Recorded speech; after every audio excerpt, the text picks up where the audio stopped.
C'est une histoire qu'on connaît bien en métropole. C'est ce que je leur ai dit d'abord, c'est que quand même, vous avez gagné une bataille. Vous avez gagné une bataille parce que ce dossier-là, l'État voulait le maintenir dans un coin obscur, sur des étagères de l'aide sociale à l'enfance. Et vous avez réussi à le mettre sur la place publique dans les mois ou les mois qui précèdent.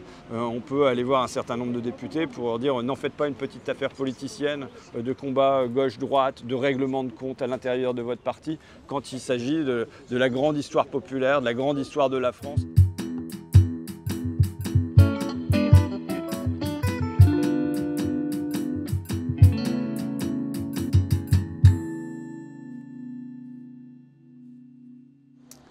J'ai emmené François Ruffin ici parce que les enfants de la Creuse, c'est une proposition de loi qui me tient à cœur, que j'ai coécrite avec les survivants, les ex-mineurs concernés. Ça fait partie de notre histoire, de notre identité réunionnaise. Et je crois qu'il est important qu'on en parle d'autant plus qu'on a pour projet de faire inscrire cette proposition de loi à l'ordre du jour de l'Assemblée nationale. Et pour ça, pour que cette proposition de loi soit adoptée, il nous faut convaincre nos collègues. Donc évidemment, François Ruffin rencontre aujourd'hui les ex-mineurs pour qu'ils se rendent compte que ce n'est pas une proposition de loi comme une autre. C'est vraiment quelque chose qui est important pour le devenir de beaucoup d'entre eux, pour faire enfin la paix avec une page de notre histoire qui est très douloureuse et pour pouvoir aller de l'avant. C'est une histoire qu'on connaît bien en métropole. C'est ce que je leur ai dit d'abord, c'est que quand même, vous avez gagné une bataille. Vous avez gagné une bataille parce que ce dossier-là, l'État voulait le maintenir dans un coin obscur, sur des étagères de l'aide sociale à l'enfance. Et vous avez réussi à le mettre sur la place publique, en pleine lumière. Et c'est quelque chose qui est très connu et qui est une honte. Alors maintenant, ce qu'il faudrait passer, c'est des médias qui en parlent à une reconnaissance plus officielle, que l'État français, par son président de la République, dise « nous avons fauté », que ça soit reconnu, que ça entre dans les manuels scolaires, bref, que ça soit pas seulement par le biais des journalistes, comme vous le faites aujourd'hui, mais que ça soit maintenant par le biais des institutions, par le biais de l'Assemblée nationale, par le biais du chef de l'État, par le biais de l'Éducation nationale, qu'il y ait une pleine reconnaissance de l'arrachage des enfants de la Réunion à leur famille et à Lille.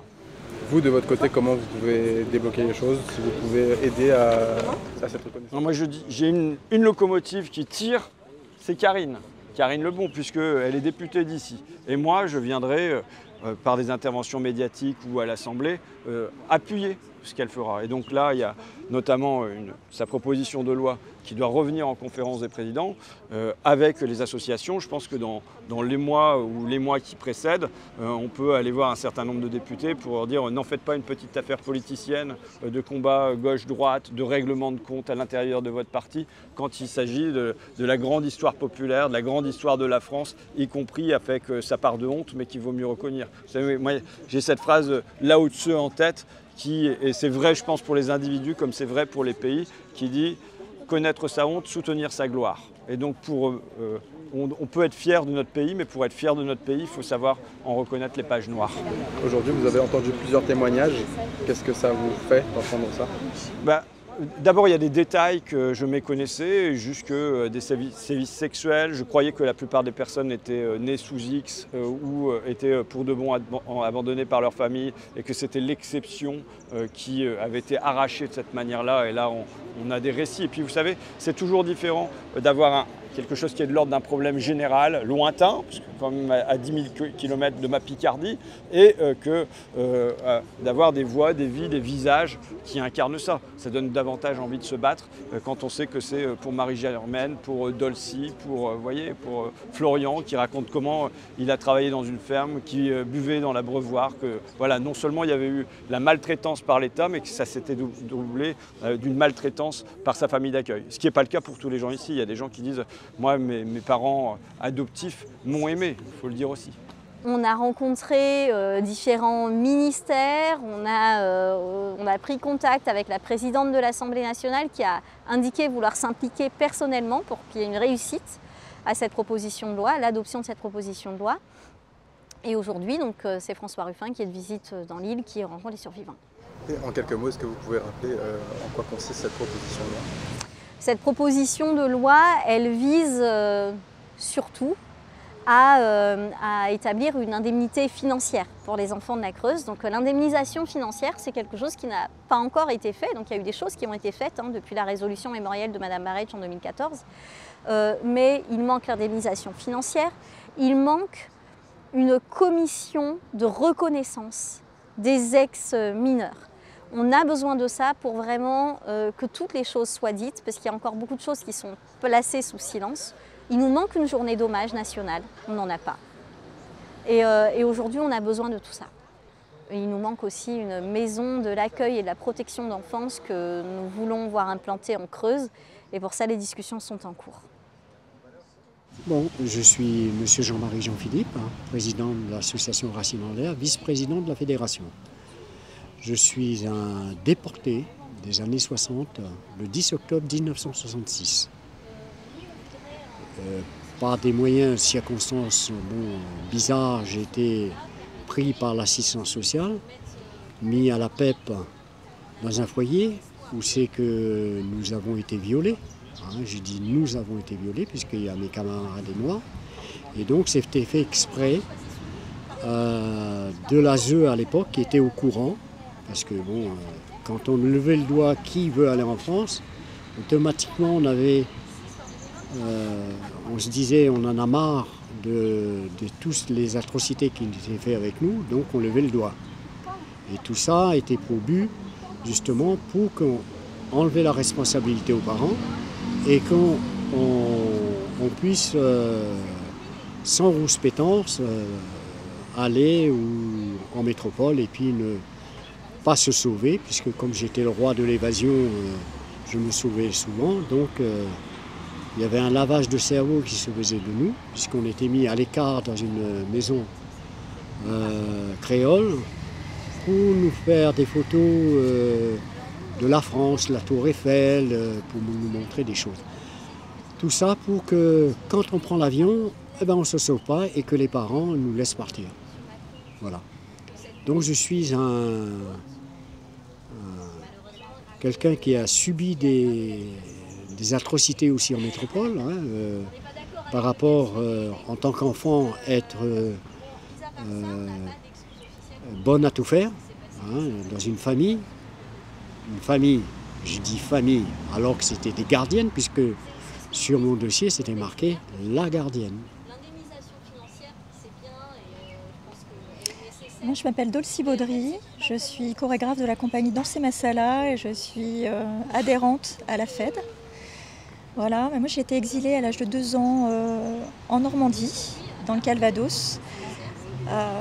Je fais partie plutôt des dernières générations d'enfants déracinés de la Réunion, dont on parle peut-être un peu moins. Par contre, voilà, moi j'ai eu la chance d'arriver, d'être accueillie par une famille aimante en Normandie. Et puis d'avoir aussi un frère et une sœur. Voilà, donc... Qu'est-ce que vous attendez de la proposition de loi et de la venue de M. Ruffin avec Mme Karine Lebon aujourd'hui? Nous, on a toujours l'espoir de pouvoir obtenir quelque chose. Mais comme on sait toujours, en politique, il y a toujours des imprévus, on va dire. J'espère que ces imprévus ne serait pas d'actualité, mais telle que la politique de la France en ce moment, j'avoue pour ma part, moi, ça ne me tient qu'à moi, d'être un peu sceptique sur les choses. Maintenant, si nous obtenons quelque chose, je sais que Karine Lebon est une femme très sensible à cette histoire et que bon, elle va pouvoir faire tout son possible pour qu'on puisse justement atteindre le but qu'on s'est fixé depuis 1995 et que maintenant, si nous arrivons à obtenir ce texte de loi, ça va faire avancer à l'État. Mais comme toute chose, texte de loi ou pas, mais il faut les faire appliquer après. Voilà, en tout cas, en tant qu'adhérente, c'est important de rester mobilisée, à la fois pour les plus anciens, ceux qui ont connu la Creuse, parce que chacun vieillit. Voilà. Beaucoup de nos frères et sœurs ont disparu, nous ont déjà quittés. Beaucoup n'ont pas eu la chance de revenir à La Réunion. Voilà, il y a aussi une aide qui est très importante voilà, financière pour pouvoir revenir à La Réunion avec une aide financière pour le billet d'avion, etc. Chose que moi, je n'ai pas eue parce qu'à l'époque, ça n'existait pas. Et puis après, j'en avais pas forcément connaissance.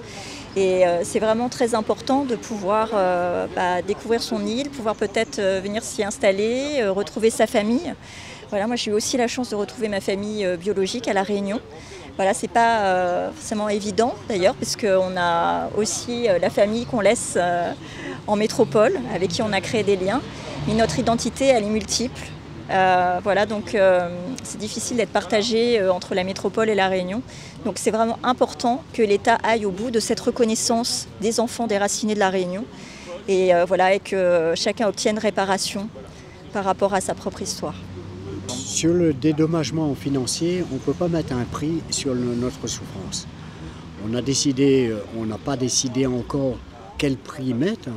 Ce que l'État va donner pour nous, avec la reconnaissance de crimes contre le Réunionnais, je dis bien contre les Réunionnais, parce que ce n'est pas uniquement une affaire des enfants de la Creuse, entre guillemets, c'est une affaire des Réunionnais, toutes les générations qui sont concernées.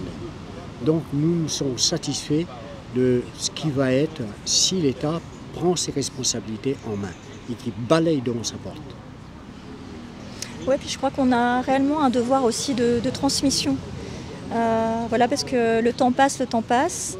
Et aujourd'hui, il y a quand même beaucoup, même de Réunionnais, que ce soit des jeunes, des enfants, des adultes, même des enseignants, qui ne sont pas au courant de cette histoire.